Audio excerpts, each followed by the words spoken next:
In this video tutorial, I'm going to share to you on how you can fix MSDT.exe error when Windows cannot access the specified device, path, or file. So let's get started.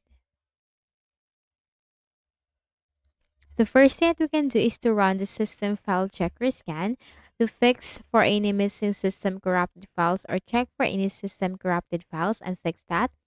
So go to the Windows search bar and type CMD.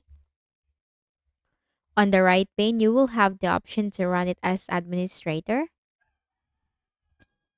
Now here in the elevated command prompt with administrative rights, copy the first command which will be posted in the description box of this video. Control C and then Control V and hit enter. That will begin the system scan, so you just need to wait for that to be 100% completed.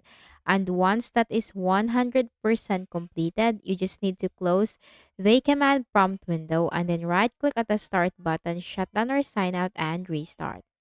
The next thing that we can do is to run the DISM command to go to the Windows search bar again and type CMD. Click on run as administrator on the right pane. Then here we have this command. So just simply copy that, Control C and then Control V and hit enter. Now you just need to wait for the process to be again 100% completed.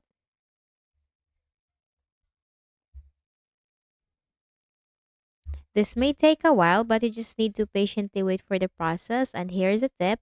If you're getting stuck at a certain percentage during the process, just patiently wait for that. Okay? So once this scan or this command has also been run or done, then all you have to do is you need to close the window and then as you can see, this is now running or starting the process. So just simply wait for this to be 100% completed. Then you have to close this window. Then again, do not forget to restart. So right click at the start button, shut down or sign out and restart. So I hope this video helped you. Kindly please do not forget to hit the like button and subscribe to this YouTube channel. Thank you for watching the video.